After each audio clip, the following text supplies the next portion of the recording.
the most significant things that ever happened in your life. That's what I keep trying to explain to you. If I was there and I partook in this, I would remember these things. And you do remember these things. No, I don't. This is John Bunn, a man who endured a harrowing 27 years of wrongful conviction for a heinous crime. While living in the heart of Brooklyn, New York, at the tender age of 14, he was ruthlessly apprehended by NYPD Detective Louis Scarcella. Behind these prison walls, he endured 16 years, following another 11 years out on parole, all while relentlessly fighting to prove his innocence. And finally, the truth came to light.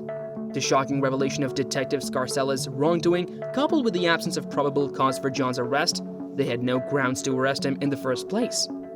For 27 agonizing years, John Bunn relentlessly fought to clear his tarnished name, and at long last, he was exonerated.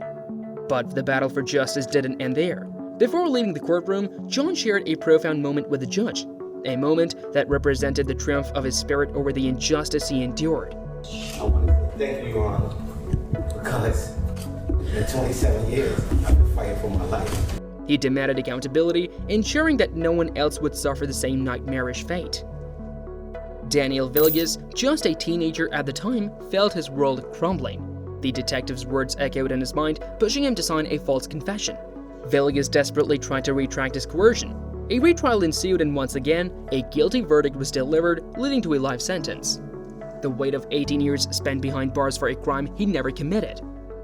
But amidst the darkness, a flicker of hope emerged. The verdict was overturned, offering Villegas a glimmer of freedom and the chance to reunite with his loved ones. The third trial, the defining moment for Daniel Villegas. Will he be embraced by his family and walk out of that courtroom a free man? Or will the chains of injustice tighten once again? Daniel Villegas stands awaiting the life-alerting verdict that will shape his future. In the District Court of El Paso County, Texas, 409th Judicial District, the State of Texas versus Daniel Villegas, number 94 0D09328. Verdict Form B. We, the jury, find the defendant Daniel Villegas not guilty of... Emotions run high as Villegas realizes he is no longer bound by the confines of the courtroom. He is a free man. You're no longer under any conditions. You are free to leave. Thank you. In his pursuit of justice, Villegas has also taken a stand. He filed a lawsuit against the city, seeking accountability. Alberto Vargas found himself trapped in a nightmare, sentenced to 55 years to life for crimes he never committed. At the age of 29, living in Los Angeles, California, his life took a devastating turn when he was charged with 3 assaults. The authorities were convinced that Vargas was solely responsible for all 3 attacks. He was subsequently convicted on all counts and sentenced to spend the next 16 years behind bars. But little did he know that a glimmer of hope awaited him. The California Innocence Project, a beacon of justice, stepped forward to re-examine Vargas's case. The DNA analysis unveiled a shocking truth. There was no match between Vargas's DNA and that found on the victim's clothing. The evidence undeniably pointed to Vargas's innocence. The weight of false accusations lifted from his shoulders, allowing him to embrace the freedom he had been unjustly denied. He is in fact innocent because the evidence will show that it undermines the prosecution's case. Amidst the jubilation, there was one simple wish that had great significance for Vargas.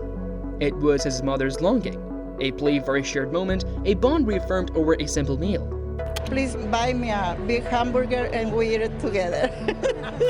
He received $886,000 in state compensation, a bittersweet acknowledgement of the injustice he endured, and a step towards rebuilding his life.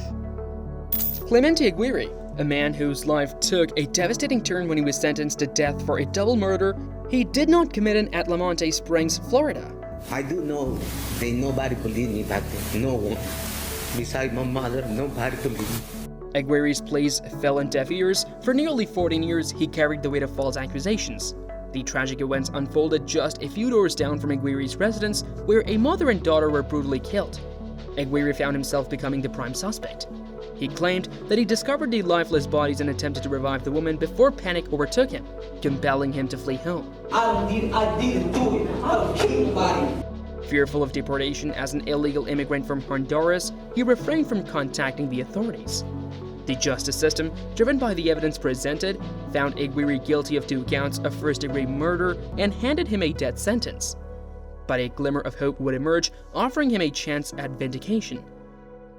After 9 long years, new evidence surfaced suggesting that the DNA might have been misrepresented during the trial. Aguirias' legal team seized the opportunity and fought for further testing. The DNA samples collected matched Aguirias' testimony, providing a compelling validation of his innocence. The presence of his DNA at the scene aligned with his account of trying to save the victims. The weight of an unjust conviction lifted, he expressed his gratitude to the court, embracing his legal team and family. And I thank you for it from the bottom of my heart. Walking out as a free man after enduring 14 years behind bars, Aguirre now faced the daunting task of rebuilding his life. A compensation claim of $720,000 was presented for reparation of the years stolen from him. This is Deborah Melke, a woman who endured an unimaginable ordeal, sentenced to death and spending 22 years on death row for a crime she did not commit. My innocence did not matter in their pursuit of a conviction. In Melke's quest for justice, her innocence became inconsequential. The tragic event that unfolded involved the death of her 4-year-old son, found shot 3 times in a desert. Detective Armando Saldi Jr. questioned Melke, but shockingly, no recording or documentation of the interrogation existed. Saldi claimed that Melke admitted to arranging the murder, unsupported by any official record. She then decided that it'd be best for Christopher Melke to die. Despite the absence of tangible evidence and Melke's vehement denial, the state determined that she had masterminded the shooting, charging her with first-degree murder. It took over 20 years for questions to arise concerning Melke's alleged confession to Detective Saldi. Melke consistently maintained her innocence, denying ever giving such a confession. I had absolutely nothing to do with the brutal murder of my son, Christopher, and I did not give a confession to Mr. Soldati. The court eventually discovered a troubling pattern in Detective Saldi's conduct, including a history of perjury and violations of individual rights during interrogations. Melke's alleged confession stood as the sole direct evidence linking her to the crime. Finally, after enduring 24 years of incarceration and facing the looming specter of the death sentence, Melke's conviction was overturned. As Melke reflects on her journey, she shares the profound impact of a wrongful conviction. Losing a child to murder is a devastating tragedy. Being falsely accused of a crime you didn't commit is also a devastating tragedy. Try to imagine that. What happened to me could happen to any one of you. This is Robert Springsteen, a man whose life was irrevocably altered by a tragic turn of events. This is one of the most significant things that ever happened in your life. That's what I keep trying to explain to you. If I was there and I partook in this, I would remember these things. And you do remember these things. No, I don't. For crimes he allegedly did not commit, he spent 9 years in prison, facing the looming specter of a death sentence. Springsteen was just 17 years old when he and his 3 friends became prime suspects in the killings of 4 teenage girls at a yogurt shop in Austin, Texas. Although one of the boys was caught with a .22 caliber gun, the same weapon used in the killings, they were eventually released due to a lack of evidence connecting. However, 7 years later, the tide turned against Springsteen. Second defendant, Robert Springsteen's case is being called this afternoon.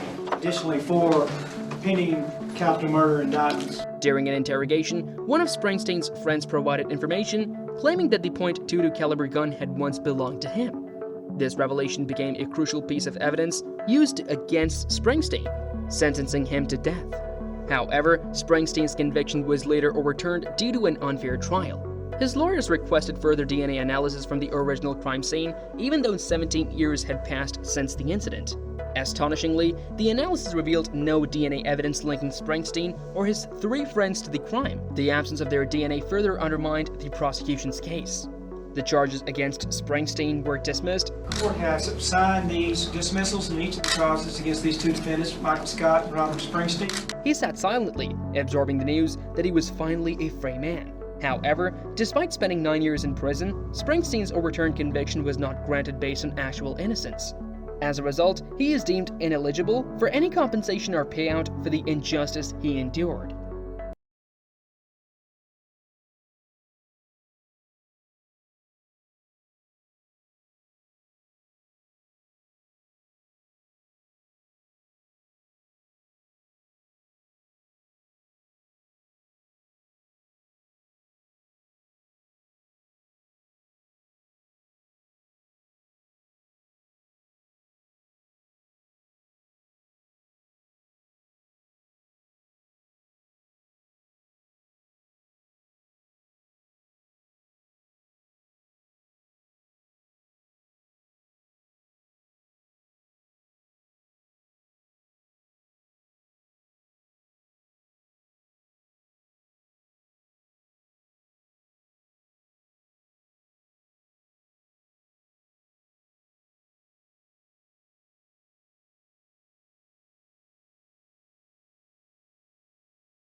I'm an innocent man, Your Honor, and I have always been an innocent man.